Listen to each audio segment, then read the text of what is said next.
За сайн бацхан уу итгэлийн ахын дүүснэстэй энэ өдрийн мэндийг хүргэнгээ. Та бүхэндээ Австри улсын Вен хотоос мэдчилж байна. Тэгээд өнөөдөр бол Европ даяарчтай аимшигтай халуун өдрүүд өнгөрж байна. 38-аас 40 хүрж байгаа гэсэн Европ даяар. Тий. Австрид бол бас гайгууд ороод бараг 34-5 хавцаа байгаад байгаа юм биш үү? Тий. Амар халуун өдрүүд өнгөрч байна. Би тэр жоохон халуутсан байгаа шүү. Ахын дүүсээ. Тэгээд өнөөдөр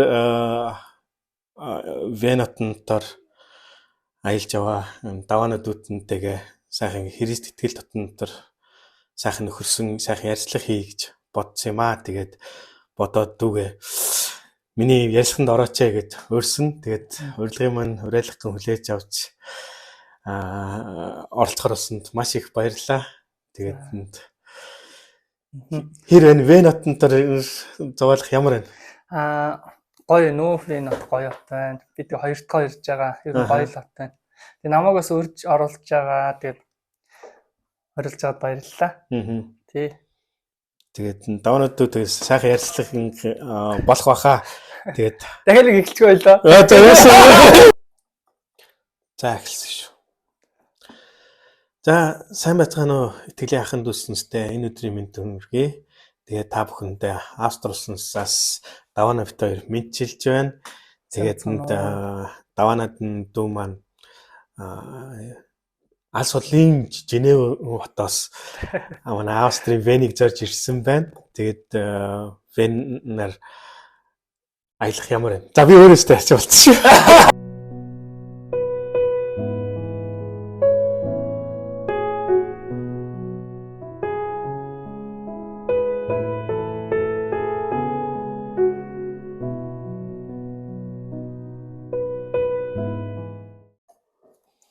За сайн байцгаана уу итгэлийн ахын дүүснэстэй энэ өдрийн мэндийг хүргэнгээ. Тэгээд Австри улсын Вен хотоос даваана бит хоёр мэдчилж байна. Тэгээд даваана дүү маань Швейцар улсын Женев хотоос манай Австраар Венээр аялж яваамаа. Тэгээд дүүгээ явж байгаа дээр нь сайхан ярилцаад авъя. Тэгээд бас итгэлийн амьдралын тухай бас хуваалцъя гэж бодсны үднэс дүүгээ өрсөн юм аа. Тэгээд миний урилгыг уриалгын хүлээж авсанд маш их баярлалаа. Баярлалаа. Бас ураад ярилцлаганд оруулж байгаад. Харин тийм сайхан цаг болж байна. Тэгээд сая хэд хоног Вен хотноор зугаалсан байх те. Вен хот ер нь ямар санагдав? Вен хот бас их тийм өвөрмөц одоо соёл тал руугаа гэх юм уу нөгөө соёл урлаг тал руугаа тийм амар их өвдөн байна. Өв соёлтой. Тэгээд тэр нь л надад их хачирхалтай санагдлаа. Моцарт гээл те. Ингээл нөгөө миний багаасаа ингээл амар сонсож өссөн хүмүүсийн амьдарч ирсэн амар их олон зүйл хийж ирсэн тийм хот гээл. Гоё хот. Тэгээд Австрид ирсэн Вен хотод ирсэн эхний өдрөө одоо Монгол цуглаан мөн Австри цуглаан хамтдаа нэгдсэн цуглалт хийдэн за цуглалтан дээр очсон тий. Ер нь Австри цуглаан ямар санагдсан бэ? Бас их өвөрмөц байсан. Өвөрмөц гэдэг нь юугаар өвөрмөц гэхээр ингээл герман хэл дээр магтаж байгаа шүү дээ. Тэгвэл ингээд монголчууд бид нар бол ингээд ихэнх чуулга ингээл амар их хөдөлгөөнтэй хөгжөөл алгаад ташаа ч юм ингээл магтдаг шүү дээ. Тэгтэл тэр газар хүмүүс ингээд зүгээр зогсоол дуулаад тий. Тэр зүйлүүд нь ингээл надад окей ингээд яагаад юм байж болохгүй гэж тий. Бас их тийм өвөрмөц. Тэгэл дэлхийн олон оронд хүн болгон өөр өөрийнхөө бурхныг магтаж байгаа. Тэгээд монголчуудтай хамт ингээд магтаж байгаа. Тэр нь ингээд надад айгүй гоё байсан. Тийм шүү тий. Тэгээд энэ донд Монгол цуглаан нэг хэсэгт нөө ингээд орж байгаа сонирхолтой байсан уу? Тий. Тий, тэгэл дараа нөгөө Монгол цуглааныхан гарч бас магтсан шүү дээ. Дахин монголоор магтаж байгаа, англиар магтаж байгаа. Тэгэл ингээд цуглаан явж байгаа процессүүд нь бас ингээд амар өөр байсан. Ингээд магтаалын цаг нэлээ их орцсон байсан ч юм уу. Тэд нар нь айгүй тийм гоё байсан. Ер нь бол гоё байсан шүү. Сонирхолтой байсан байх. Их сонирхолтой байсан.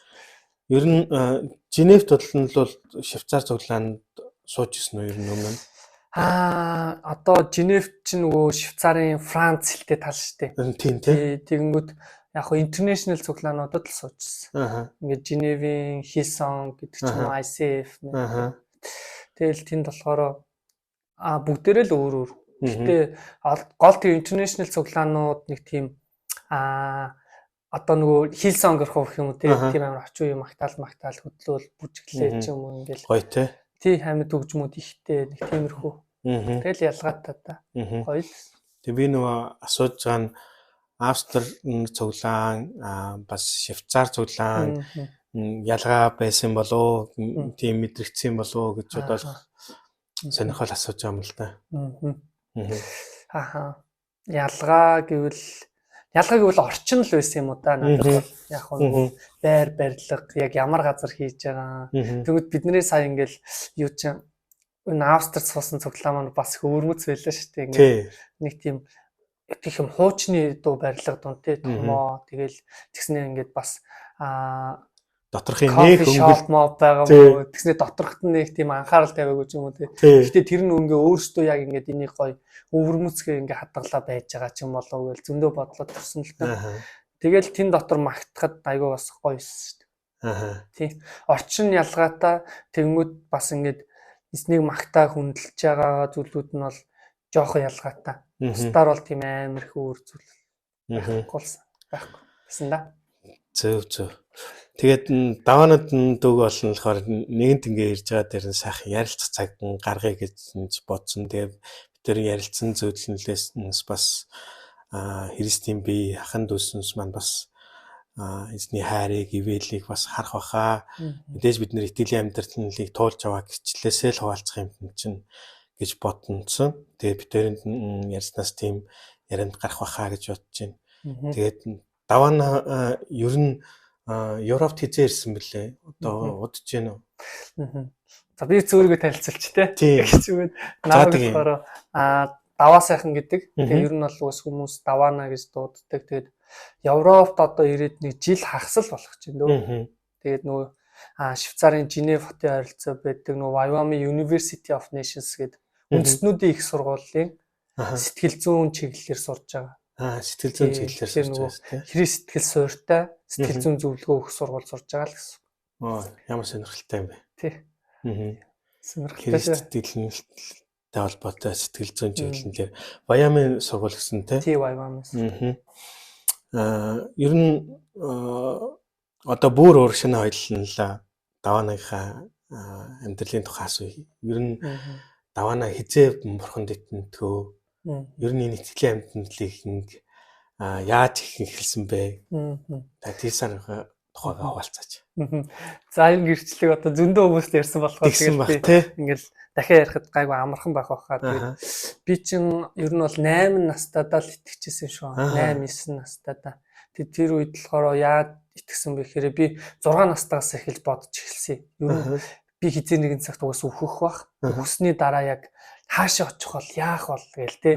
Тэгэл тэр үед чинь нөгөө яг Есүсийн тухай мэдэхгүй. Гэхдээ буддын сургаал мургаал өвөө юмээс сонсоод ч юм өссөн тэнгүүд чинь буруу юм ийвэл там руу явна гэж яах хөхт бодоол те. Тэгэл би ингээ өөрийгөө харахад би нүгэлтэй бодох байхгүй. Амтмантаа халддаг ч юм уу те. Ингээл жижигхэн шоргоолз моргоол алчдаг ч юм уу. Тэгэл би за би тамруул явах юм байна. Яаж аврагдах вэ ч юм уу те. Яг жинхэнэ бурхан нь хий юм бол ингээл тэгж боддог гэсэн. Тэгэд би болохоор нөгөө ховдих тэгээд нөгөө багасаа ховдод өссөн. Манай ховд чинь юм сүрдлэг өндөр уул муултаа. Тэгэл тэр мэр байгалуудыг нь харахаар энэ ингээл гайхалтай сүрдлэг зүйлсүүд уус бүтээсэн бурхан бол байж л байгаа. Тэгээд жинхэнэ бурхан хий юм бол юм. Тэгж яагаад би нэг 7 настайдаа сайн мэдээ сонсоод нөгөө цаасан материал айлууд дээр тараадаг байсан. Тарах материал. Тэгээд би өөрөө уншиж мэдэхгүй болохоор нөгөө ихчээр уншуулаад тэгэл ихч уншаал за Есүст итгэвэл аврагдана, итгэхгүй бол тэгээд хамруу тий. Яг тэр хүн төрлөختний нүглийн төлөө загламаа дээр өгөхөд амьдсан гэл. Тэгээд би тэрийг сонсчод би яг ингээд амар итгэжсэн байхгүй юу. Есүс л яг жинхэнэ бурхан юм байна. Тэгээд гэтээ би яаж итгэх юм бол гэдэг. Яаж итгэх юм бол итгэх юм бол жоохон хөвчөд энэ манараа үлдчихэж байгаа юм чинь. Тэгээд дараа нь би 8 настай болоод нөгөө манай ээж болохоор намайг 8 настай байх үед хотод ажил хийхээр явцсан байсан. Тэгээ би зуныхаа амралтаар ээж дээр очиж амарч жагаад наг захаасаа сайн мэдээ сонсоод тэгээд наг зах маань яг л сайн мэдээ яриа л те итгүүл аврагдана итгэхгүй бол тэгээд ингээ аврагдахгүй гэл. Тэгээд би ингээ тэр үед яг тэгээд асууж байгаа наг зах. За Иесуст итгэх үү? Итгэх бол ингээд тэгвэл би итгэе гэл те би яаж итгэхэл мэдгүй хүлээжсэн чинь тэгэл би шууд тэр дороо итгэе гэл. Тэгээд заадвал хамт итгэлийн залбирал дагаж хий гэл. Тэгээд юу наа Иесуст итгэхээр шийдсэн. Энэ ч одоо 8 настай болж байгаа үйл явдал те. Тий 8 настай хүүхдэл үү. Эзэн талархаж байна те. Тий 8 настай хүүхдүүдийг бас жоох хүүхэд гэж болохгүй нэ шүү те. Бас эзний тухай хуваалцах хүнд нь хуваалт цаг тухайд нь эзний товсон цагт бол хуваалцж л ах хэрэгтэй юм байна те. тий шүү дээ. Тэгээд энд үргэлжлүүлнэлээд ховддоо тэгэхэр цуглаанд явж исэн гэсэн үг үү? Тэгээд юу яс цуглаан болохоор би яг тэр нөгөө 2003 онд баг итгэж байгаа байхгүй юу? 807 сард. Тэгвэл манай ээж болохоор тэр үед итгэгч биш байсан. Манай гэр бүлээс итгэгч хүн байгаагүй. Манай баг ах битэр хамт итгээд тэгэнгүүтээ яг цуглаан муглааны талаар би одоо ингээ аав ээжтэй ярьж чадахгүй шүү дээ. Тэр үед чи яриул зодуулдаг байлаа тий. Манай ах их хоёрыг манай ээж ингээ нүдэн дээр зодоод цуглаараас гаргаж байгаа байхгүй. Тэгэнгүүт чи би дотроо ч за ээж аавд хэлбэл зодуулна тий. Тэгэхээр юу ч дотроо чимээгүй итгээд явжий. Юу болох нь үзээ харъя гэл тий. Тэгээд тэрний дараа яг намар нь манай ээж Иесуст итгэлээ гэд. Тэгээд итгээд манай ээж 2 сар гарan болол тэгээ ховд руу илгээх дүрээд ирсэн бохоггүй Улаанбаатараасаа. Тэгээд ээж шууд гэртээ цуглаан эхлүүлээл. Тэгэнгүүт чинь би тэгэл окей ингээд одоо би юу найзсгүй итгэж явж болох юм байна гэх. Тэгээд гэр цуглаанда авралын зам гэдэг цуглаан хийж эхлүүлээд. Тэгээ багасаа тэр цуглаанд ер нь бол өссөн гэсэн үг. Яа. Гоё маань танай гэр бүлнэлийг бүрэн өдөрцсөн байж те. Ээж чинь ирээд цуглаана байгуулнаа. Тэгээд өмнө нь жоохон ингээ ээж аваас айцтай байсансан айц тэр дарагдаад эрт чөлөөлөгдсөн мэдээж орсон баг те. Тэгээд гоё амен эзэн талархах гэж байна. Тэгээд бүр 10 төссөн өстлөө тэгээд цуглаанда байсан үү те. Тий, ер нь бол 10 жилээ дууслаад энд байсан. Тэгээд би чинь бас нөгөө их сургуулаа бас ховдод төгссөн. Тэгэнгүүт тэгээд 21-2 хүртлээ юм уу? Ер нь бол багасаа тэгэл авралын зам цуглаанд яваал өссөн. Тэр газар ер нь бол би их эзэн дотор яг жинхэнэ бэлтгэгдэж миний яг жинхэнэ суур энэ төр бүгд ингээд эзэн бүр гайхалтай тавигдсан. Тэр цуглаан мань байна. Мэн эзэн талархаж байна. Одоо Монгол орон даяар аймаг бүртэнд Монгол цуглаанууд нь байгаад өсөж төгжөөд эндээс бас олон үр жимсүүд гарч ирсэн эзэн талархалтай тий. Тэгээд Европч гэсэнсэн ирээд ингээд бид хоёр өнөөдөр энэ ч ингээд энэ талаар ярилцаасан сууж байгаа бас эзэн талархмаар зүйлүүд өстой бас олон байна тий. Эзэн талархаж байна. Тэгээд юу даваана одоо энэ итгэлийн амьдралыг ингээд туулаа явж явах хугацаанд ер нь ингээд эсний дотнотор ер нь энэ үйлчилж эхлэнлээ эсний тэр дуудлага тийм хараануудыг ер нь эзэнээс авч эхэлсэн байна. Би одоо яг дуудлага авсан үл 14 он. Би нэг 19-тэй 20-тэй л болгочихсон юм. Тэгээд тэр үед яасан гэхээр эзэн нэг 6 сар хэртэй ингээл нэг тийм одоо ямар номлол сонссон ч ингээд өглөөний чимээгүй цагаа хийсэн ч гэсэн дандаа тийм үг ирээдсэн. Юу гэхээр чи юу ч хийсэн минийхаар хий гэл. Тэгээд би ч бодож ирсэн ингээд за ингээд юу ч хийсэн минийхаар хий гэдэг номлол амар тийм ийм түгээмэл номлол юм байна даа гэж бодчихсон байхгүй. Тэгэл ингээд тэгээ 6 сар ингээд тэр чинь байнга сонсохоор ингээд хүн чинь ингээд юм бодож байгаа шүү дээ. Ер нь намайг бурхан ингэж дуудаад байгаа юм гэл те. Тэгээ би чинь ингээд зүрхээ чагнасан. За ингээд би тэгвэл бүхнийг бурханыхаар ингээд хийж чадах юм уу гэл те. Тэнгүүд над дотор тийм нэг дуу хоолой сонсогдчихсон байхгүй. Би бүхнийг бурханыхаар ингээд ичгээр чи би өөрөө хийж байгаа юм байхгүй юм шүү гэдэг. Тэгээд би эзэнтэй амар нээлттэй ярьсан л та. Тэгэл би бурхан минь би ингээд танд хийж өгье. Ингээд та намайг дууж ил би таны хаанчлалын төлөө те. Би залуу байна, халуун байна. Юу гэдэг толгоос хэрэг юм уу гэл те. Амар өөрийнхөө юм дээр толгуурлаад тэгээд залбирсан ингээд эзэн угаасаа сонсоод тэрэнд нь орхин шүү дээ хүлээ. Тэгээд би өөрийнхөө нэг 6 сар штэ явж үтсэн л те. Амар бурхны хаанчлалын төлөө хийх гээл бэлтгэгдээл юм. Тэгээд би чадаагүй яг 6 сарын дараа шаардаад тэгээд би ингээд бас хурдан шадарч байгаа. 6 сарын дотор тийм. Тэгэл би ингээд орон дээр ингээд дэшаар авчиж байгаа. За бурхан минь ингээд би өөрийнхөө бол танд үс үйлчилж чадахгүй мэн, таны хандлт юм хийж чадахгүй мэн тийм болохоор би ингээд танихаар хийя. Тэгээ би бууж өгч ингээд тэгээ яг ингээд тэр нэг 14 оны 8 сар мар авчихсан баг 7 сарчлоо.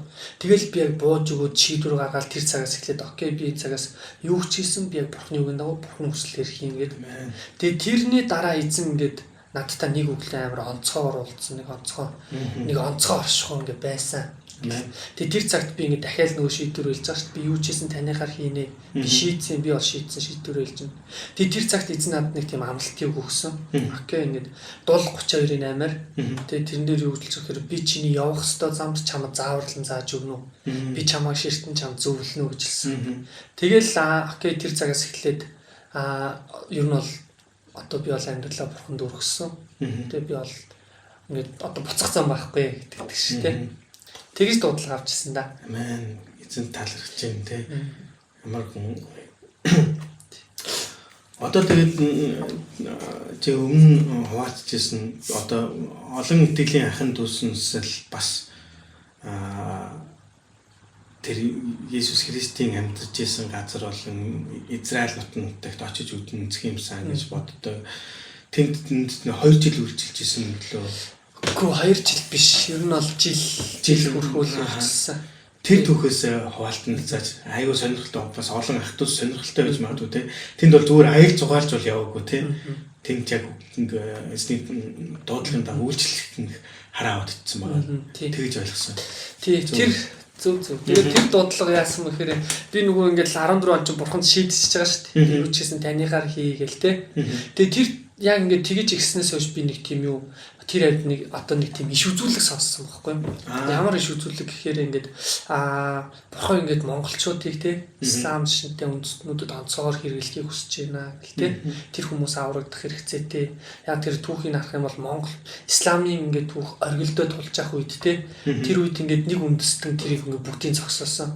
Тэр нь монголчууд гэдэг байгаа байхгүй юу? Исламчууд яг ингээд Палестины газар нутаг дээрээ ингээд загалмаатны аян дайнд хүртэл ялагдаж байгаагүй гэх тийм бар тийм түүхтэйсэн. Тэгээ тэрийг ч гэсэн монголчууд очиж эзэлжсэн Иерусалим хүртэл явсан гэдэг. Сонин нэрээ 1100 он хүртэл загалмаатны явж дуусаад яг үргэлжлэл 1200 1300 13 дугаар яг монголчууд орж ирсэн байна. Тийм. Сонирхолтой. Тийм. Тэгээд л зүгээр шүү дээ гоё. Тэгэд яг тэрийг би сонсоод нөгөө нэг зүрхэнд нэг тийм гал ингээл амар авалцчихсан байхгүй. Эцэг ингээд би болохоор ингээд багасаа л яагаад ч юм би нэг онцгой хөв тавилан дуудагдсан. Би онцгой зүйл хийж амьдрмаар байна гэдэг ч юм уу те. Нэг тийм нэг юм нэг тийм тэмүүлэлтэй байдаг байсан. Ямар нэг амьдрал бол ганцаа тий. Тэгвэл би ингээ ямар нэг онцгой зүйл хийхээр төрсөн байх маяг тий. Миний төрсөн өдрөө хүртэл 12 сарын 12 ингэж бигээл тий. Тэгэнгүүт яг ингээд би тэр дуудлагыг сонсох үед би яг нэг зөвхөн таацл нийлж авсан санагдчихсан байхгүй. Тэгээд би эзнээс нөгөө уусаа нөгөө бурхан ингээд би бүхнийг хийсэн танихаар хийгээд шийдсэн байсан юм чинь. Эзнээс би залбирч байгаа. За бурхан исламын орн руу та үнэхээр монголчуудыг ингэж хэрэглэхийг хүсэж байгаа үндэстнүүд тий. Тийм бол ингээд намайг та тэргүй гинэнд нийлгээж өгөөч гэж залбирчсэн байхгүй. Тэгээд тэр үед эзэн юу гэсэн бэхээр тэр үед яг эзэн надад энэ дул 32-ын 8-ыг өгч амласан байхгүй. Окей чи яв илгээгд тий. Би чиний явах ёстой замд чам зааварлан зааж өгнө. Би чамаа ширтэн чам зөвлөнө гэл. Тэгээд би яг тэр дуудлагыг аваад окей би хизээ нэг зэгт исламын орол үүссэн явж илгээгдэн. Тэгээд эзний угаасаа дуудаж байгаа нь бол юу ч гэсэн минийхаар хий. Тэгээд миний замаар би чамайг дагуулна л гэж байгаа шүү дээ. Тэгээд би үтсэн зүрхэндээ шийдтсэн. Тэгээд өөрийгөө бэлдэж ихсэн яг 14 оноос эхлээл. Тэгээд би 4 жил хэртээ тэр чинь ингээд бэлдээд 18 онд илгээгдсэн байхгүй. Тэгэл тэр нөө жуунж босон ингээд юм тулна ш гол нь бурхны мөн чанарыг зүрх сэтгэлийг таньж мэдж байгаа. Бурхан хэрхэн ажилтгийг мэдж байгаа. Тэгээд би өөрөө өөрчлөгдөж байгаа. Тэгээ яг 18 онд эзэн угаасаа ингээд алхам алхмаар дагуулсаар агаал. Би бол дотроо бодохдоо за исламын айл нэг ороо тажик одоо казак юу гэдэг би ислам л бол явна гэжсэн. Тэгээ эзний илгээсэн газар нь бүр Палестин байсан. Палестин ч одоо ингээд нөгөө Израиль дотроо байгаа шүү дээ. Тэгэл яг нөгөө Канаан нутаг байж таардаг тий. Тэгэл окей ингээд эзнийг дуулууртаа дагаад итгээд алхах үед эзэн бол ингээд онцгой зүйл төлөвлөсөн байт юм байна л гэж хэлсэн.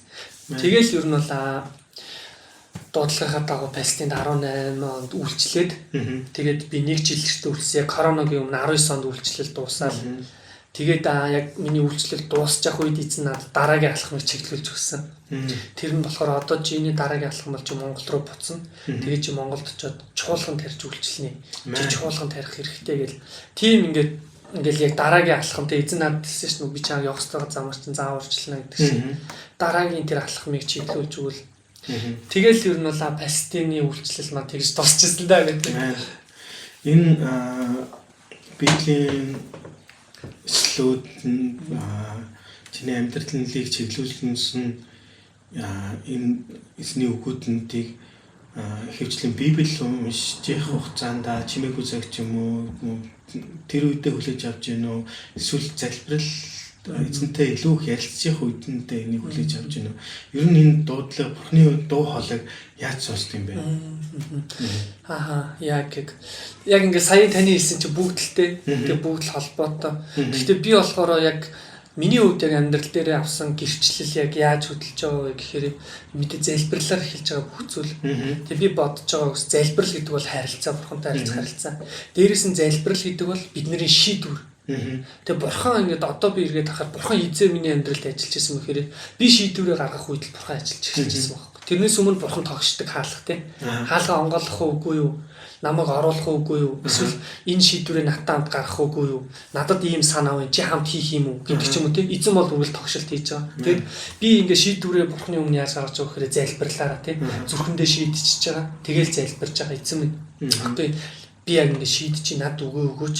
Надад яг та одоо яг баталж байгаа юм уу? Та чиглүүлээч гэж залбирал тий.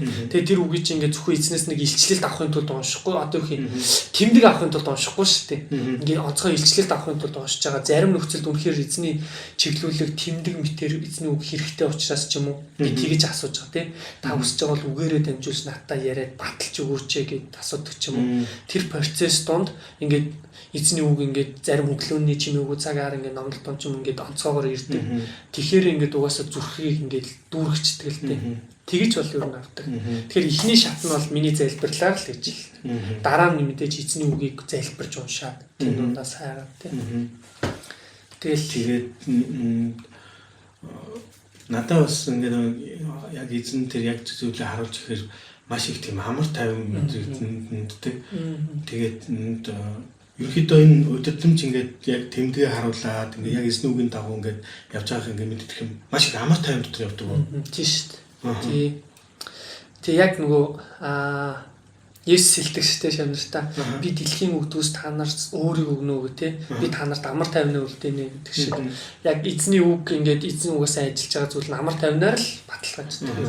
Амар тайван тэгэл ингээд дүүргэгтэл тэр чинь ингээд окей гэл те онцгой юрбсаа оршихуй байдаг л таас. Тэгэхээр түрүүний Ерүслимтэй холбоотой асуулт руу дахиад оръё. Яагаад гэвэл би энэ зүйл ахын тусд магадгүй сонирхолтой гэж магадгүй гэж бодсон чинь.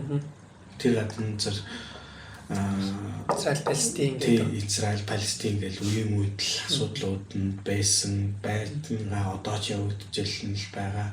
Тэр гадна зэр ер нь үйлчлэх юм ямар байсан бэ? Ер нь Палестин хүмүүст үйлчилж байсан юм яг. Тийм. Яг Палестин хүмүүс ер нь ямар характертай хүмүүс вэ?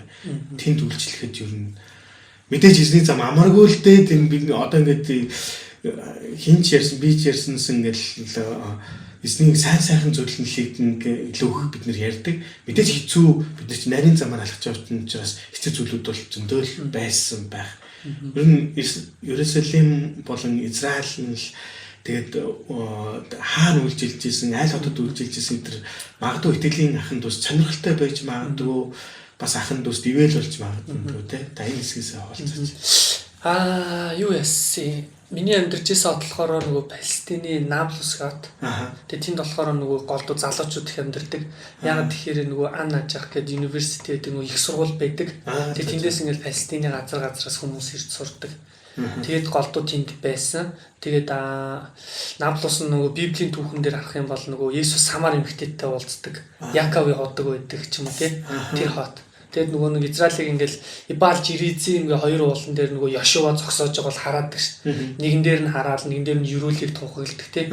Тэр хоёр уул байдаг хот байхгүй. Тэр хоёр уулын дунд ер нь бол Наблус гэдэг хот байдаг л гэсэн. Тэгэл тэнд ингээл уул өксөөл уруудаал тий. Тэгээ сайн мэдээ тараагаал амьдэрдэг байсан. Тэгээд Израиль Палестины газар нутагч нөгөө жижиг. Яг хөө заримдаа л Иерусалим руу орж нэг ганц хоёр удаа л одоо Иерусалим чихээ бас нөгөө араб юудыг холдод байж байгаа шүү. Тэгэхээр ер нь бол тэнд нэг ганц хоёр удаа сайн мэдээ тарааж голдуу би Наблуст тэнд төвлөрч тэнд ер нь сайн мэдээ тарааж залуучууд хүмүүстэй уулзалтаа үржилжсэн.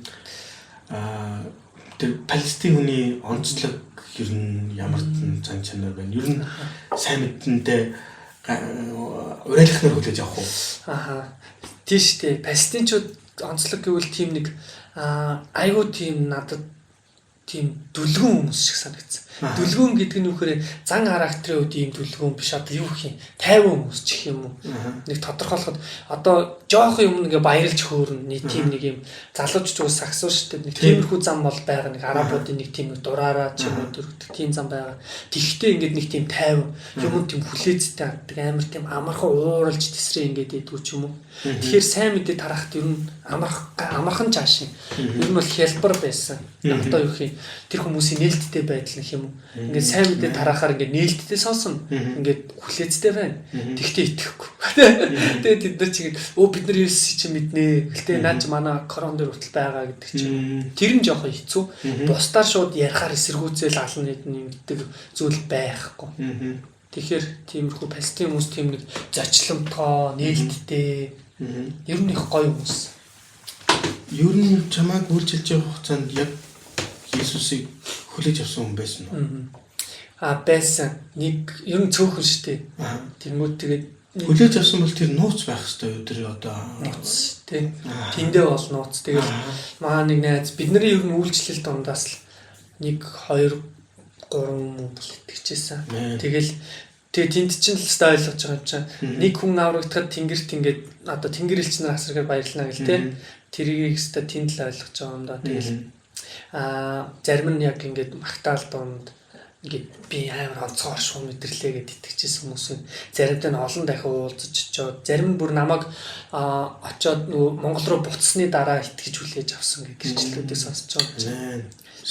Үнэхээр үр жимстэй цаг байжээ тий. Тэгэл тэнд чинь өдөр болгон нөгөө сайн мэдээ тарахдаа нэг тийм зүрх сэтгэлтэй байгаа байхгүй юу? За окей хүн аврагдахгүй байж болно. Гэхдээ үр тариа тий. Хизээ нэгэн цагт хин нэгэн услаад магадгүй хин нэгний тарс үрийг би усалж ээж болно. Тэгээ хизээ нэг цагт хин нэг хураана. Тэгэхээр нөгөө Есүс хэлдэгчтэй таригч хийгээд нөгөө услагч хураагч эднэр бүгдээрээ нэг юм аа гэж тэгдэг шиг. Яг ингээд тийм зүрх сэтгэлээр л өдөр болгон сайн мэдээ тараадаг. Тэгэхдээ доотлол нь 2-3 хүнд. Тэгэл яаж игээл тараана гэл тий. Тийм шүү. Тэгэхээр яалчгүй ахын дүүс бидэнд хаач авсан гадна цагаа Библиэлд хэлсэн байна тий. Цагаа олсон чи олоогүй ч эснийг сайн мэднэдэг хаач бай тий бэлэн бай тий. Тэгээд ер нь бол байнга л эсний сайн мэдээ хуваалцчих юм зүгээр тий. Яг Даванагийн хэлсэн шиг өнөөдөр заавал нь тэр хүн бурхныг хүлээж аваагүй ч гэсэн тэр үрийг тариад явах хүн дараа нь услах хүн юм дараа нь урууц хураах хүн юм тийм цагууд нь болдог. Үнэхээр гайхамшигтай эзэн талархаж байна. За үнэхээр сонирхолтой байлнаа. За тэгээд үргэлжлээд ийм Иерусалимын үйлчлэл нь бол Израиль за Иерусалим гэдэг үг хэрэглээд байна шүү дээ. Иерусалимд бол их цөөхөн гэсэн байгаа даваа маань Израильд үйлчилсэн ба Палестин гэх юм уу. Онцлох юм бол Палестинд үйлчилсэн байгаа тийм. Яг өөрийнхөө залбирж исэн залбирал бурхнаас өгсөн тэр хараа тэр арабчуудад өөрснөлөх исламын шашинтай хүмүүстд үйлчлэх хүсэл байсан яг гайхамшигтай эзэн өдөртөж энэ үйлчлэл хийгдсэн байх нэ. Үнэхээр бурхан яг тэр дууцсан хүмүүсээ л яг тэр үйлчлэлийг хийлгэж байх тийм. Бид нэр чинь заримдаа исламын улс руу явна, арабчуудад үйлчлэх нь магадгүй айдас төрн олон зүйлүүд ажиллах л байх тийм. Гэхдээ чиний дотор үнэхээр гайхамшигтай тэр гадаад асаасан байна. Тэр бол тийм баха. Би түрүүнээс хэлээд байгаа шүү. Бидний хамгийн нэг эцсийн хийсэн гайхамшигтай ажлуудыг яриад байгаа боловс энэний ардтал маш их хүнд цаг хугацаанууд сагуу тий тэгээд айдас өөр хүнд зүйлүүд зөндөл байсан баг тий. За эцэн тал нь илэрч байна. Ингээд Ерөслийн дахиад Ерөслийн Израиль үйлчлэлээд ингээд энэ үйлчлэл тий Палестинд үйлчлээд энэ үйлчлэлийн дараа ингээд үйлчлэл маань явсараа өнөөдөр одоо ингээд Европт ирсэн байсан шүү дээ. Даваа нам. Тэгээд Европт ирээд Европт 1 жилийн хугацааг өнгөрөөсөн гэдэг юм чинь тэгээд Женевт одоо энэ христийн сэтгэл зүйн чиглэлээр сурч байгаа тий. Энэ сургууль сурах бас олон ахын дүүс болно. Бас ирээдүйд төлөвлөлт нь олон бас залуучуудад бас сонирхолтой байгаа гэж бодож байна. Яагаад одоо Швейцарыг сонгохоор болов? Яагаад энэ Вайамын сургууль сурах болов? Энээсээ хаалцаач. Тэр болохоор энэ би Палестины сүүлийн жил чуулган тарих дуудлага авсан гэсэн шүү дээ 19 он. Тэрнтэй нь холбогдно л доо. Тэгээ би яасан гэхээр 19 онд Монгол буцаж байгаа намар нь. Тэгэнгүүт тэгэл би чинь тэр үеч галтаа залуучууд чуулган тарина гэл ингээл оролдож үзэж байгаа шүү дээ. Гэхдээ би өөрийгөө болоогүй юм байна гэдгийг ойлгосон л доо. Би бол ерөөсөн арай болоогүй түүхий юм. Тэгэхээр над бэлтгэгдэх хэрэгтэй. Угаасаа ямар нэг үйлчлэл дуудлагыг юм бэлтгэгдэх хэрэгтэй. Тэгэхээр окей бурхны цагт ихлийгээд тэгээд би 1-2 жил дотроо залбираад ингээд эсний одоо би хэрхэн бэлтгэгдэх юм гэж залбираа асууж. Тэгээд надад нэг тийм хүслээс аахгүй би чинь нэг за бурхан минь би залуу байгаа дээрээ те чуулган тарин би бэлтгэгдэх хэрэгтэй. Тэгэхээр би нэг гадагшаа яваад сурчмаар байна. Тэгэхээр ингээд би ихтэй юугаар сурах вэ? Би бол яг ингээ өөрийгөө чагнахаар би теологоор бол сурмааргүй юм. Яг тэр теологоор би Монголдо ирээд буцаад сурч болж юм. Эхний ээлжинд бол теологоор сурмааргүй. Тэгэхээр та яг надад яг хэрэгтэй те. Тийм одоо жишээлбэл мэрэгжил юу гэж болох вэ? Та гоё илчил мэдүүлж өгөөч гэж залбирч ирсэн аахгүй. Тэгээ би чи ингээ нэг тийм онцгой залбирахаараа ингээ 6-7 сар залбирэн шүү дээ. Чи эзэн бүр ингээ пак гэд хэлж өгтлэн л залбирдаг. Тэнгүүд эзэн яг ингээ 21 онд надад нэг тийм илчлэлт өгөөд би нэг итгэгч биш хүний сэтгэл зүйн ном уншиж байсан аахгүй. За. Тэгээ тэр номыг уншиж хагаад би ингээд зарим зүйлийг ингээ олж хараад юу гэхээр итгэгч биш хүн. Гэхдээ тэр хүн ингээ хүний сэтгэл зүй, хүний бие махбод ингээ процесс яаж ажилтгийг судалж хагаад Библиэлд ингээд хэлсэн Паул хэлсэн байгаа зүйлүүдийн ингээд хариултыг нь хэлж байгаа юм шиг зүйлүүд гарч ирсэн аахгүй. Жишээлбэл Паул нөгөө ярьдаг шүү дээ. Махан биеийн өсөл бол үхлээ тий сүнсний өсөл бол амба амар тайван юм а гэдэг ч юм уу. Тэнгүүд чинь надад тэнд асуулт төрөн шүү. Тэгвэл махан биеийн өсөл гэдэг нь юу? Яагаад үхлээ? Яагаад гэдэг ч юм уу тий. Тэгвэл тэр процессүүдийг жишээлбэл хүний тарих бол тий ингээд за 5 секунд дотор шууд угаасаа тэр хүний ямар нэгэн төрсөн мотивашн ингээд юу гэдгийг хүсэл тэмүүлэл эднэрийг шууд бөхөөх залхаах ч юм уу тий үргэлж ингээд залхуурал болиулах ч юм уу. Иймэрхүү мессеж илгээж идэг мэд гэдэг ч юм уу. Иймэрхүү судалгаа зүйлүүдийг би олж уншаад энэ чинь Библиэл тэр үүдэг зүйл тий. Тэрийг бүр ингээ нарийн детачлаа тайлбарлсан шүү дээ. Тэгээд надад тийм нэг ойлголт төрсөн аах. Би ерөө сэтгэл зүгээр сурах юм бол би ингээд бүр илүү хүмүүс тусалж хүрч чадах юм. Яагаад гэхээр за ингээд онлын хувьд жишээл ерөнхий сэтгэл зүй бол ингээд нарийн зүйлсүүдийг детальчлаа гаргаад ирчихэж шүү дээ. Гэхдээ ингээд Библи дээрээс харах юм бол бид нэр сүнслэг зүйлүүдийг ч олж харах юм.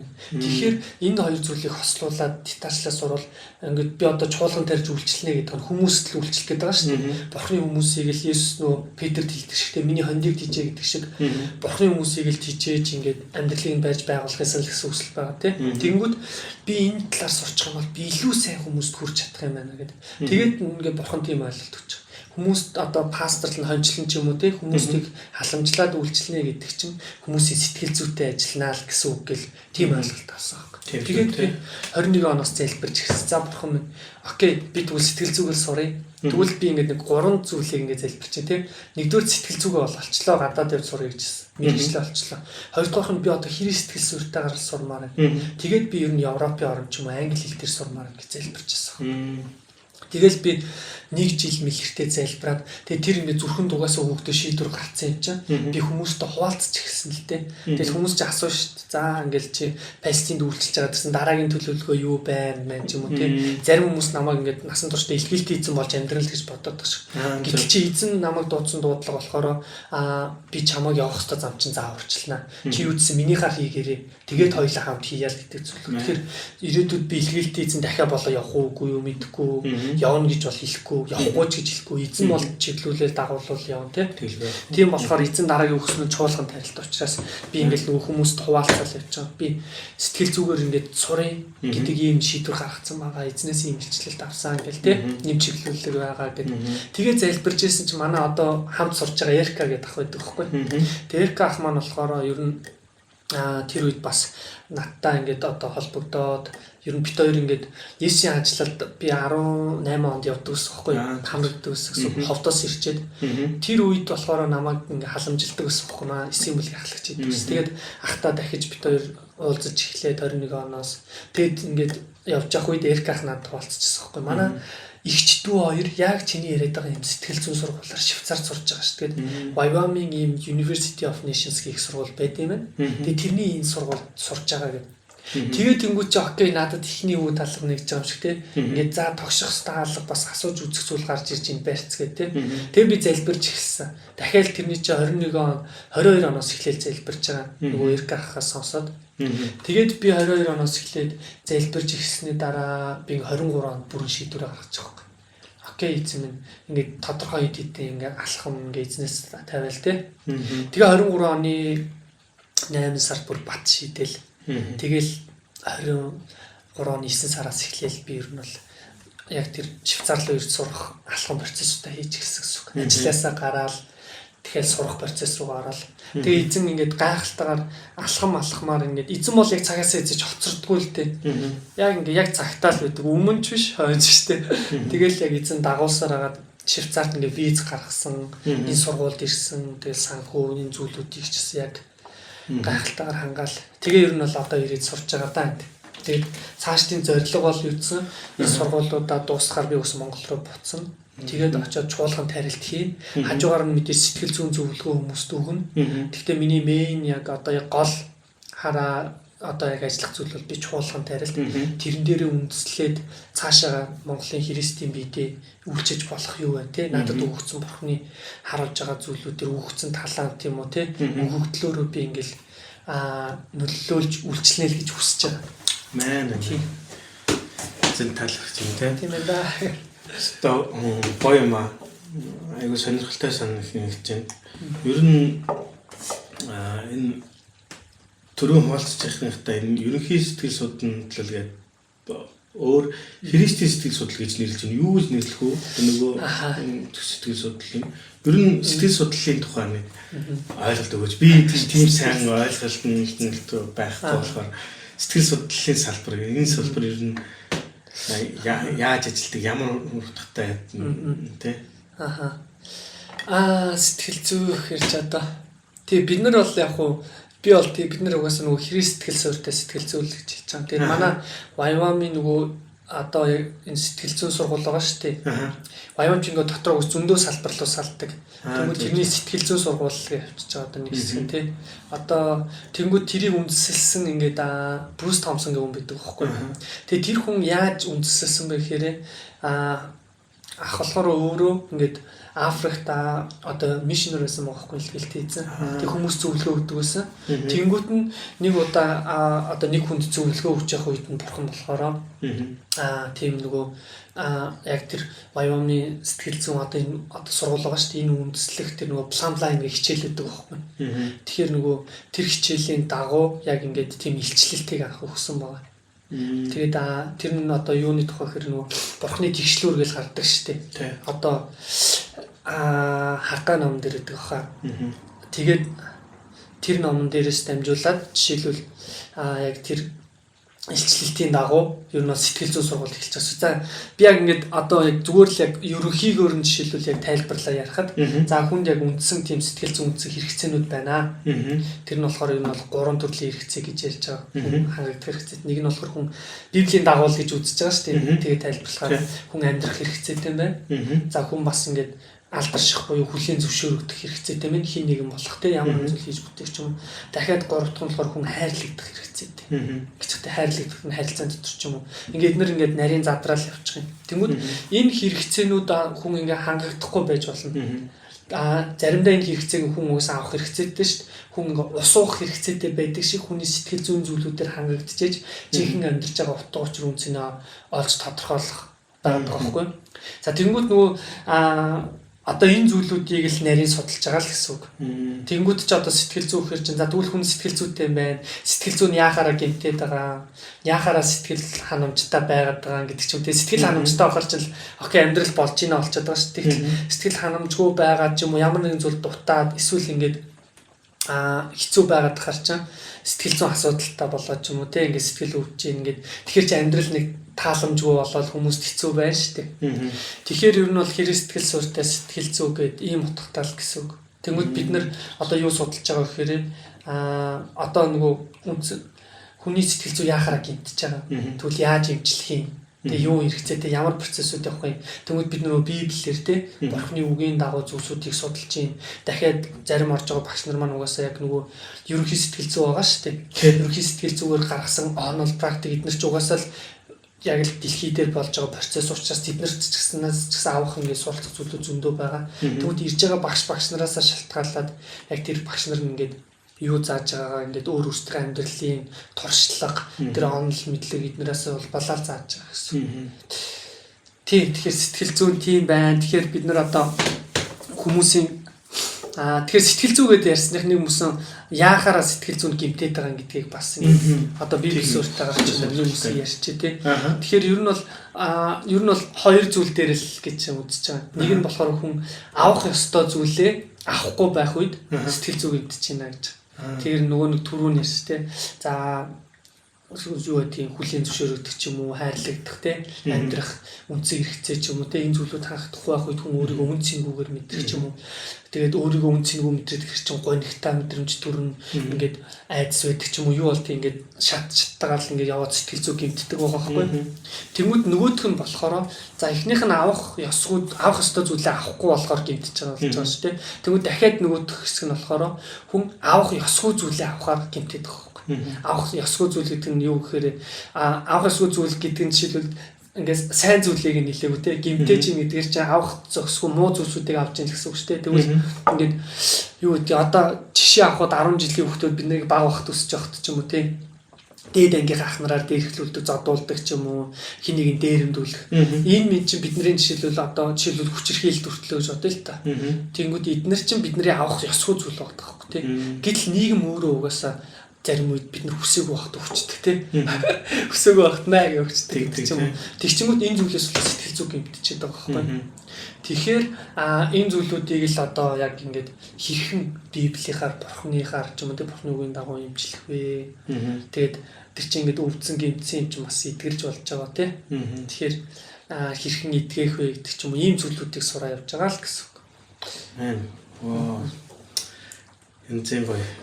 Их том зүйлийг одоо тайлбарлах галаас те их л нуурч байгаа. Айгу сонирхолтой байна. Тэгээд гоё мэржил сонгосон байна. Тэгээд энэ зүйлдээ ирээдүйн дуудлага Асын харааданд тавьж бас нэгдэж байгаа юм байна шүү дээ. Тийм. Ноёлж байгаа л. Одоо Европт ирээд 1 жил л өнгөрсөн.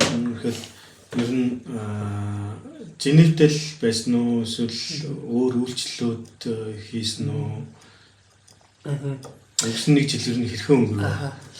Юу яасан манай сургуульч ингээд нөгөө үе шаттайгаар ингээд ахиа явдаг гэх юм уу та. Эхлээд нөгөө фаундейшн буюу за суур сургууль, сэтгэл зүйн суур сургууль гэж явж байгаа. Дараа нь тэрний дараа дахиад агсын шатны сэтгэл зүйн зөвлөгөө өгөх сургууль гэдэг ч юм уу тий. Би болохоор одоо ч гэсэн нөгөө үргэлжлүүлээд суралцаад явж байгаа оюутан статустай байгаа. Тэнгүүд одоогор миний дүүрэгцэн байгаа нь болохоор нөгөө фаундейшнээ олд авсан тий. Үнд суур сургуулаад дуусгацсан. Дахиад нөгөө агсан шатны зөвлөгөө өгөх сургуулиас тусгаж байж байгаа байхгүй. Тэгэнгүүт энэ сургуулиудыг хийхээр эхлээд 3 сар лекц ордог. Тэгээ 3 сар яг нөгөө дадлага ордог байхгүй. Дадлага хийхдээ бид нар ингээд хийх газруудаа өөрсдөө сонгоо явдаг. Тэнгүүт миний хувьд болохоор би 3 сар эхлээд суур нөгөө одоо нөгөө foundation гэлээ таш тэгээ яг суур сургуулаа болохоор лекц Швейцарт хийж байгаа. Гэхдээ дадлага Монголд хийсэн. Тэгээд дахиад буцаж ирээд агсан шатны зөвлөгөө өгөх сургуулаа дахиад Швейцарт хийж байгаа. Тэгээд дадлага болохоор би Шведэд очижсэн. Шведэд байгаа монголчуудаа Шведэд байгаа Швед ивэл гээд монгол чуулганы тий ахын дүүстэй ингээд сэтгэл зүйн зөвлөгөө өгч, хувьчлан зөвлөгөө өгч юм уу сургалтууд хажуугаар нь орж тэгж юм бол дадлага хийчихсэн. Одоо чи ингээд сэтгэл зүйн чиглэлээр Христийн сэтгэл зүйн чиглэлээр сураад ингээд дуусгаар ер нь бусад энэ Христийн бие дотор байгаа нэг олон төрлийн дотоод төрлийн сургалтууд байдаг шүү дээ тийм. Тиймэрхүү юмнууд одоо ингээд одоо чиний үзэж байгаа сэтгэл судлын дотоод төрлийн хөтөлбөр тийм үедээ зөрчилдөхөө эсвэл яг л ижил байх уу? Би бас сайн хэлж мэдэхгүй нөө. Би яг тэр босод тэр одоо эдгэрлийн баяр хөөрч гэдэг ч юм уу ингээд тийм хөтөлбөрүүдээр би нэг явж үзээгүй. Би сууж үзээгүй, байж үзээгүй болохоор сайн хэлж мэдэхгүй л. Гэхдээ тэгээд хэрэг сэтгэл суурьтай л юм чинь тэгэл хүмүүстээс өргөж өгч байгаа юм чинь нэг зөрчлөдөх юм байхгүй хөө. Тэрийг нарийнж. Зөв. Яг ирээдүйд магадгүй Монголд очиод ч юм уу тийм үйлчлэл бас хийдэж магадгүй л гэдэг үгээс асууж байхгүй тийм. За айгүй сонирхолтой байна. Тэгээд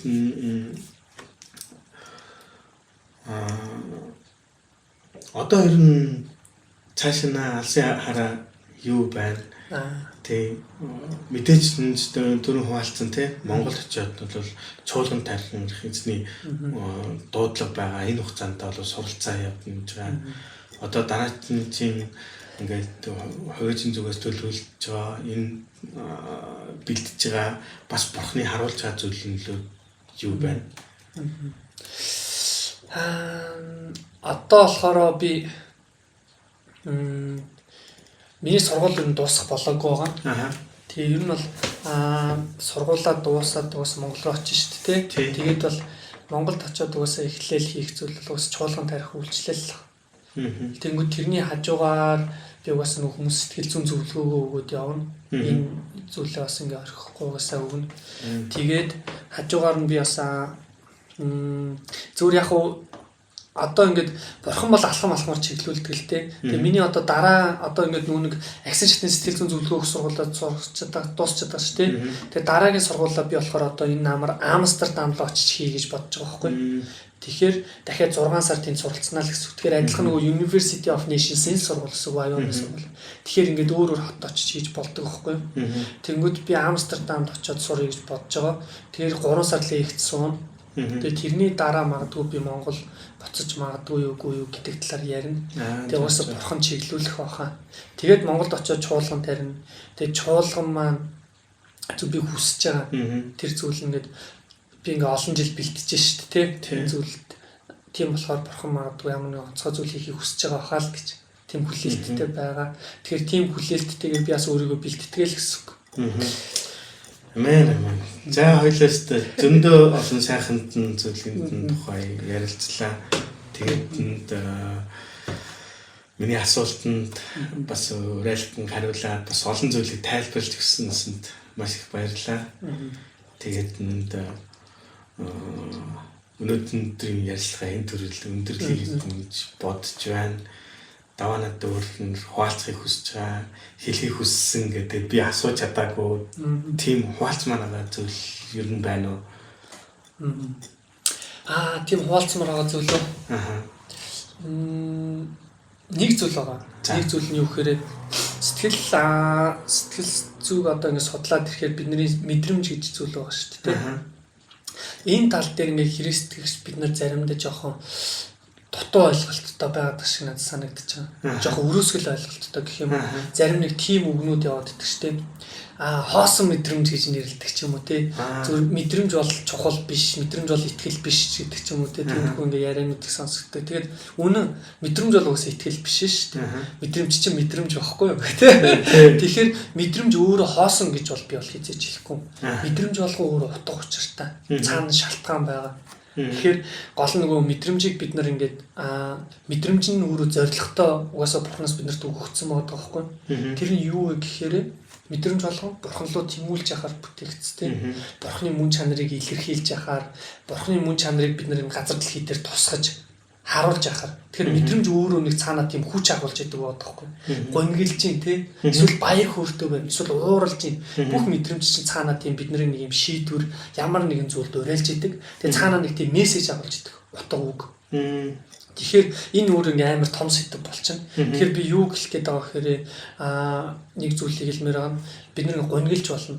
Христийг хүмүүс гонглж болно шүү дээ. Бид нэг ингээ ууралж болно. Бид нар бас баярлж болно тий. Эсвэл ингээд бид нар үнэхээр тийм айдсуудыг ч мэдэрч болно. Энэ зүйлүүдийг хизээч ингээд юу гэдгийг игнор одоо энэ зүйлүүдийг зүгээр байхгүй юм шиг үгүйсгэж бид нар ингээ алах гэдэг ч юм уу. Тэгэхээр бурхны зам бол тийм биш. Тэгэхээр яг жинхэнэ сэтгэл зүгээр Христос сураад ойлгож байгаа нэг зүйл нь болохоор сэтгэл хөдлөл мэдрэмж байвал энийг бурхны өмнө аваад очих юм. Тэгээ илэрхийлж гаргаж явах хэрэгтэй юм байна. Залбирлаараа эсвэл ингээд за зарим ахлагч пасторууд байдаг шүү дээ. Үнэхээр итгэл даах хүмүүс байна тий. Тэр хүмүүстэй ч гэсэн энэ зүйлүүд мэдрэмж хэцүү зүйлүүдтэй ч юм уу зүйлд хуваалцах хэрэгтэй юм байна. Тэгээ энэ зүйлүүд донд бид нар ингээд за сэтгэл зүй маань гой болчих штеп. Тайван боллоо, амар тайван боллоо, шийдэгдчихлээ. Тэгвэл амьдрал гой харагдана штеп. Гэл сэтгэл зүйн үнэхээр тайван биш, амар тайван биш байх юм бол амьдрал уус хэцүү штеп. Тэгэхээр бид нар энэ шарахыг тэгээд нөгөө сэтгэл зүйн мэдрэмжээ зөвөр бид нар илэрхийлж гаргаж эмчилж арга хэмжээ авахгүй бол энэ шарах болж үлддэг байгаа байхгүй дарагдчихээн. Тэнгүүд чинь цаашлаад ямар муу сүрэг нөлөөтэй вэ гэхээр бидний амьдралын шийдвэр гаргалтанд оролцож эхэлдэг. Тэгэхээр хүмүүс яаж вэ? Олон хүмүүс шархнаасаа болж шийдвэр гаргадаг байхгүй. Тэнгүүд 1-р Коринт дээр одоо нөгөө Коринт 13 дээр Паул хэлдэгтэй хайрын тухай хэлж байгаа тийм. Тэнгүүдээ тэн дээр жишээ авахтаа ингээд тийм. За хайргүйгээр бүр амиа ингээд өөрийгөө шатаахаар өгчих болно гэдэг байхгүй. Тэгэхээр чин тэр зүйлүүд юунаас гарч байгаа? Цаанаас тэр нэг мэдрэмжийн улмаас гарч байгаа шүү дээ. Сэтгэл хөдлөл тэмүүлтэй. Тэнгүүд тэр зүйлүүд нь хайрын улмаас биш бол нөгөөдөл нь бас шархны улмаас өрсөлдөх сэтгэлийн зүйлүүдээс өөрийгөө үн цэнгүү мэдэрсэн байдаг ч юм уу. Ийм зүйлүүдээс улбалж гарч явах магадлалтай байгаа байхгүй. Тэгэхээр ингээд христэгч бид нар яавал хизээ бид нар яг бурхны хайраар дүүргэгдэж ямар нэгэн шийдвэр гаргаж зүйлсүүдийг амьдралдаа чухал шийдвэр зөндөө гаргадаг ш. Тэднийг ч гэсэн бид нар шархныхаа улмаас гаргаж явах магадлал маш өндөр байгаа байхгүй. Тэгэхээр ямар үед бид нар хайрын улмаас гаргах юм? Эхлээ шархаа зүүр эмчлэх хэрэгтэй. Тэр хоос орон зайн зүйлүүдийг өөрийгөө үн цэнгүүгээр мэдэрчлээ. Гэтэл тэр үн цэнээ мэдрүүлж нөхөхийн тулд амар хичээж үйлчлээ л те. Тэнгүүд үйлчилж байгаа үйлчлэл энэ зүйлүүдээс өөрийгөө үн цэнтэйгээр мэдрээд байвал энэ бол эрүүл хэлбэр бас биш. Гэтэл чи угаасаа бид нар хайрлагдсан хайр, бурхантай харилцах харилцааны дундаас өөрсдийгөө үн цэнтэйгээр мэдэрч. Тэгээд түүнийхээ улмаас дахиад нөө хэлдэгтэй Библиэлд хайрлагдсан хүүхдүүдийн улмаас те бүгдээрээ сайныг үлдэж ингэж амьдарцгаая гэдэг шиг дараа нь бид нар ингэж хайрыг бурхан дотор тэр эрүүл зүрх сэтгэлээр авсны дараа одоо зүрх сэтгэлийн шархаа итгэсний дараа ч гэх юм уу те дараа нь бид нар ингэж бурханы хайрыг илүү их дүүргэгдээд тэгээд тэр хайраар дүүргэгдсэний улмаас бид нар үйлчилж чадах байгаад байгаа байхгүй юу? Миний ер нь харж мэдэрч ойлгож ухаарч байгаа зүйл бол тийм. Тэгэхээр энийг бас би гой хуваалцмаар санаж байгаа зүйл юм байна да. Өстой гой. Яг энэ хуваалцах үед чинь асуултууд төрж эхэлж байлаа л да. Одоо тэр нөгөө тэр үйл явцаас болоод шархалсан одоо ахын төснөс маань цаашаа нэг бодтоор Библийн санчмын дагуу Библийн үгийн дагуу үлдэж чадахгүй болж эхэлдэг гэсэн үг. Тэр дотоод гэмтэл үүснээс нь болоод тий одоо юу гэх юм одоо нэг дотроо ч гэсэн өөрөөсөө зөрчилтэй явж явах магадaltaй болж байгаа гэсэн үг тийм. Яг тэгэхээр за Библи ч ингээ хайраар хий гэдэг шүү дээ. Гэтэл чи ингээ шархалцсан тэрийг ингээ зөвөр итгэхгүй болохоор ч одоо тэр чинь ингээд сэтгэл хөдлөл мэдрэмж нэг өөр зүйл яриад шүү дээ. Тэгэхээр нэг ингэдэг байгаа байхгүй юу? За сэтгэлийн шарах үслээ. Тэр чинь мэдрэмж шүү дээ, хүчтэй. Тэгэхээр тэрний цаана болгон ингээд мэдрэмжийн цаана болохоор цаана нэг дуу хоолой байгаа гэсэн үг. Бид нэг англиар болохоор belief system гэж хэлээд байгаа байхгүй юу? Тэгэхээр энэ нөгөө Монгол руугаа өргөхөөрөө хуурам итгэл үнэмшил гэсэн үг. Тэр нь бол итгэл үнэмшил байгаа гэсэн үг. Тэгэхээр ямар нэг итгэл үнэмшлийн улмаас бид нар ингээд тэр мэдрэмж итгэл үнэмшил маань бидний мэдрэмжийг өдөөж өгдөг гэсэн үг. Хөдлөж яадаг. Тэнгүүд чи яад гэхээр шарах үсчлээ. Сэтгэлд шарах. Тэнгүүд тэр шарах чинь яахаараа хүчтэй болоод байгаа гэхээр шарах болгоны цаана тийм худлаа хуурмаг тийм дуу хоолой итгэл үнэмшил байгаад байгаа байхгүй. За жишээлбэл хин нэгэн хүн ингээд намайг одоо за би өөрөө дээр жишээ авч яриа л да. Би багаасаа өслөө тэгэхээр намайг ингээд эргэн тойронд өссөн хүн болго намайг жишээлбэл залхуу гэж дууддаг гэсэн. Чи залхуу, энэ яаж амьдрнаа гэл те. Тэгээ би ингээд багаасаа тийм юм сонсоод өссөн хүүхэд чи яах юм бэ? 18, 7 хүрч байгаа те. Амьдрал одоо миний гарт ир чинь би одоо амьдрал өөрөө авч явах хэрэгтэй бол чинь. Тэгээд өөрийгөө харахаар би залхуу тий залхуу даваана яаж амьдрнаа би яг тийм дуулагдсан. Тэгээ би бүр ингээд би яг тэгжил иржсэн. Бурхны өмнө ирэхтэй би залхуу би яаж амьдрнаа. Тэгмээ тэр чи яг үний юм уу? Тэр худлаа дуулах байхгүй. Би яг үндэ залхуу юм уу? Тэгтэл хүн болгон залхуу өсөрөөд нөгөө худал үгийг 1000 давтахад үнэн болно гэдэг шиг тий. Бүгд залхуу гэдэг чинь би залхуу. Үнэхээр би залхуу байвал яаж амьдрнаа гэдэг тэрэндээ итгэцэн бодохгүй. Тэр бурхны өмнө ирээд залбирч байгаа залбирлаар шалхуулаа эзний өмнө сууж тий. За бурхан минь би бол үнэхээр залхуу юм байна тий. Гэхдээ би итгэж чинь юунд итгэж байгаа дахиад танд бүх зүйл боломжтой гэдэгт итгэж байна. Тэгэхээр та намайг өөрчилж чадна. Та миний залхуу байдал чи үн зүйлийг өөрчилж чадна. Үнэхээр өөрчлөж бурхан минь. Би ингээм амар их залбирч эхэлж байгаа байхгүй бурхан. Тэгээ тэрний дараа би өөрчлөгдсөн. Тэгээ би одоо ингээд өөрийгөө эргээд харахаар би бол үнэхээр өөрийгөө залхуу гэж хэлэхгүй. Залхуу гэж хэлэхгүй. Тэгэнгүүт чинь юу болж байгаа гэхээр нөгөө нэг хуурамч итгэл үнэмшил чинь надад мэдрэмж төрүүлж байгаа би залхуу. Тэгэхээр би ингээд ямар ч юм хийх идэхгүй болоо тийм юм хийх хүч тийхээгүй болоо ч юм уу ингээд цаанаас юм мэдрэмж төрүүлж угаасаа би залхуу юм чинь угаасаа би залхуу тийм тэгтэл чинь угаасаа би залхуу тэгэхээр босчтой ямар нэгэн гоё бүтээ гэх ийм юм хийж ярихгүй шүү дээ тийм дуулаад сонсохгүй шүү. Тэгэхээр би ингээд энэ зүйлүүдийг ч юм уу энэ олд жишээлбэл бас нэгэн л тийм хотлоор дуулаа шарах байгаа байхгүй. Тэгэхээр иймэрхүү жишээнүүдийг бид нар бурхны өмнө авчирал идгээж явах ёстой болдог. Тэгэх юм бол дараа нь бурхан ингээ хүн болгонд хандсан гоё зорилго тийм зүйлүүд байгаа ш цаанаас нь өгөгдсөн талаанд өгөгдөлтэй. Гэтэл бидний ингээ зарим худал хуурмаг дуу хоолой шарах тэр зүйлүүд ингээ дарж идэг. Ингээд өөр мессеж өгдөг, өөрчлөхийг хүсэж идэг зүйлүүд байгаа байхгүй. Тийм. Тэгээ нөө Есүс хэлдэг шүү дээ.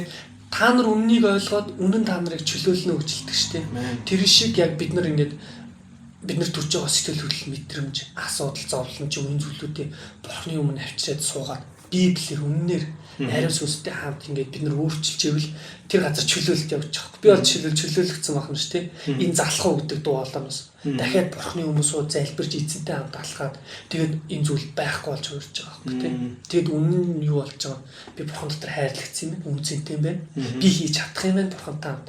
Тэгэл нөгөө дахиад бурхны өгч үнэн штэ тэмүүд Паул штэ надад хүчийг өгч түүгээр би бүгдийг хийж чадна гэдэг шиг одоо надад тийм итгэл төрж байгаа ч юм те бурхантай хамт би бүхнийг хийж чадах юм байна.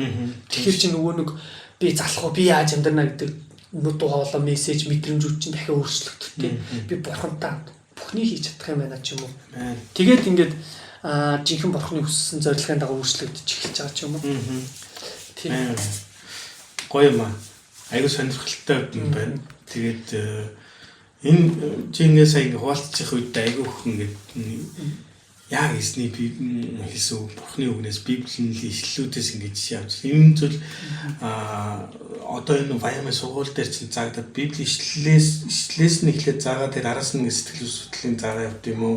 Эсвэл чиний итгэлийн амьдралд тулсан энэ библийн мэдлэгтэй тулгуурлаж энэ зүйлүүд гараад байна уу? Яаж ажиж байна? За Ваймын сургууль дээр бол угаасаа нөгөө библиээс угаасаа иш татаад тий. Тэгээ багш нар маань зааж байгаа. Тэгэхдээ ингээд би болохоор одоо өөрөө ажиллах бурхан намайг эртнээс бэлтжижсэн байна гэж бодож байгаа. Тэр нь юунд гэхээр би бол бурхантай харилцааны донд л хичээл. Өглөөний чимээгүй цаг залбираад библи уншаад тий. Тэр библийн үгийн дагуу амьдрмаар амьдрий өөрчилж өгөөч тий. Тэгээд тэр харилцаанууд бурхантай харилцаал хамт алхаж байгаа шүү дээ. Тэр дунд бол яг энэ хэлж байгаа үгнүүд, энэ зүйлсүүд бол ингээд суйрлагдаад би өөрөө зөвхөн мэдлэг хэлбэрээр биш амьдрал дээрээ хэрэгжүүлж үзээд ингэдэг юм гэдгийг үр жимсийг нь амсаад явж байгаа гэсэн. Тэнгүүд тэрэн дээр ирээд дахиад вайвам сураад эхэлсэн чинь дахиад нөгөө онл практик хоёр нь ингээд авах цаад гэдэг ч юм уу тий. Тэгээд бүр ингээд нэг ингээд яг энэ юм байна гэдэг нь бүр ингээд баталгаажиж өгсөн л гэж би бол хэлээ. Би бол тэглээ байх юм хөө. Тэр нь бурхан ер нь энэ итгэлийн ахын дүүс өөрийн хүмүүсийг ер нь заавал угаасаа ингэ суралцуул бэлтгэжиж тэр дараагийн өөрийнхөө төлөвлөсөн шатанд агуулсаа гаргадаг байх тийм. Ер нь бүхэл ахын дүүс энэ замыг туусах байх. Ер нь Библиэл дээр өөрөө байгаа ш тийм. Дөрөв чи өмнө ч гэсэн чи хуваалцж ирсэнсэн Давид хаан яаж яваад ямар замд нь хүрсэнсэн тий өмнө бэлтгэдэг хин бүх Библиэлд гарч байгаа Библийн бааtruуданд тэр суралцах цаг хугацааг яагаад туулаад дараа нь яг хийжсэн тухай ярьсан тий сонирхолтой тий энэ дээр тий тэгээ би бас яг тэгжил итгэж хүлээж амьдарч байгаа гэх юм уу ингээд шууд чуулган тариал үйлчлээл ингээл амар үйлчлээл явж болох л та. Гэхдээ ингээд зөв бурхан намайг дагуулж байгаа зам бэлтгэж байгаа. Тэгээд бурхан өөрийнхөө цагт окей бэлэн боллоо одоо эхлэе тий. Тэгэд бурханы байр суурь бол тийм байгаа байхгүй юу? Одоо миний одоо ингээд ухаарж ойлгож байгаа.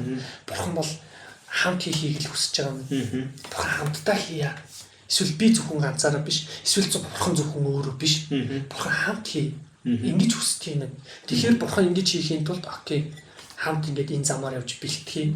Тэгэд нэг зүйлийг ингээд надад нэг тийм хүлээлт байдаг. Тэр нь юу гэхээр би бол ирээдүйд уусаа үйлчлээ шүү дээ. Тэг үйлсэл эхлээд ингээд яг би бол ариун сүнсний онцгой ажлуудыг харна гэж итгэдэг.